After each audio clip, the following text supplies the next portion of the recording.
അതുകൊണ്ട് ഇടതുപക്ഷ ജനാധിപത്യ മുന്നണിക്ക് അനുകൂലമായൊരു തരംഗം തന്നെയാണ് ഇന്ന് കേരളത്തിലുടനീളം കാണാൻ വേണ്ടി സാധിക്കുന്നത്.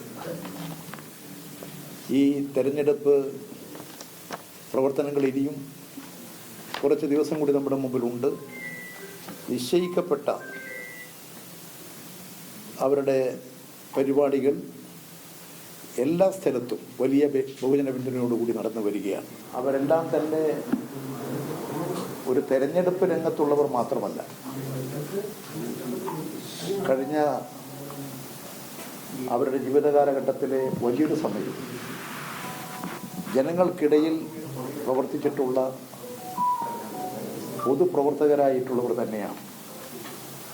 ജനസേവനത്തിലൂടെ ജനങ്ങൾക്കിടയിൽ പ്രവർത്തിച്ച് ജനങ്ങൾ ഉയർത്തിക്കൊണ്ടുവന്നിട്ടുള്ള പൊതുപ്രവർത്തകരാണ്, ജനസേവകരാണ്, സാമൂഹ്യ രംഗത്ത് പ്രവർത്തിച്ചുകൊണ്ടിരിക്കുന്നവരാണ് സ്ഥാനാർത്ഥികളെല്ലാം.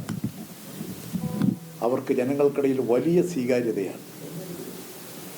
ഇടതുപക്ഷ ജനാധിപത്യ മുന്നണിയോടൊപ്പമുള്ളവർ മാത്രമല്ല, മറ്റ് മുന്നണികളിൽപ്പെട്ടവരും മുന്നണിയിൽപ്പെടാത്തവരും വ്യത്യസ്ത മേഖലകളിലെ ജനങ്ങളെല്ലാം അതീവ താല്പര്യത്തോടുകൂടി ഇടതുപക്ഷ ജനാധിപത്യ മുന്നണിയുടെ സ്ഥാനാർത്ഥി വിജയിക്കണമെന്ന ആഗ്രഹത്തോടുകൂടി എല്ലാ മണ്ഡലങ്ങളിലും വലിയ പിന്തുണയും സഹായങ്ങളുമാണ് നൽകിക്കൊണ്ടിരിക്കുന്നത്.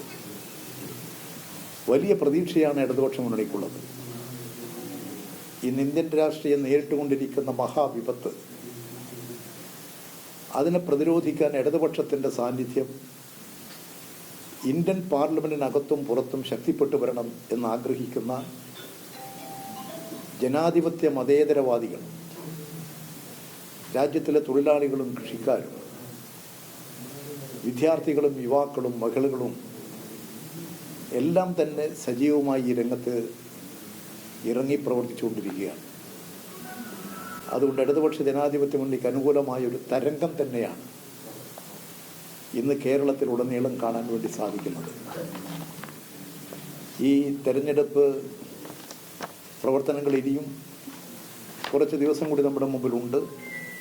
നിശ്ചയിക്കപ്പെട്ട അവരുടെ പരിപാടികൾ എല്ലാ സ്ഥലത്തും വലിയ ബഹുജന പിന്തുണയോടുകൂടി നടന്നു വരികയാണ്. ഇന്നത്തെ ദേശീയ രാഷ്ട്രീയത്തിൽ നാം നേരിട്ടുകൊണ്ടിരിക്കുന്നൊരു പ്രശ്നം, BJP RSS സംഘപരിവാർ ഗവൺമെൻറ് നടത്തിക്കൊണ്ടിരിക്കുന്ന സാമ്പത്തികവും രാഷ്ട്രീയവുമായിട്ടുള്ള നടപടികളാണ്. ഇവിടെ 10 വർഷക്കാലമായി BJP ഗവൺമെൻറ് അധികാരത്തിലുണ്ട്.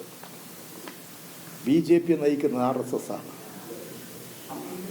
RSS നയിക്കുന്ന BJP ഗവൺമെൻറ് നിത്യോപയോഗ സാധനങ്ങളുടെ വിലക്കയറ്റം, തൊഴിലില്ലായ്മ, ദാരിദ്ര്യം, പട്ടിണി, ജനങ്ങൾക്കിടയിൽ മതവിദ്വേഷം, ശത്രുത സൃഷ്ടിച്ചുകൊണ്ട് നമ്മുടെ നാടിനെ ശിഥിലീകരിക്കുകയാണ്.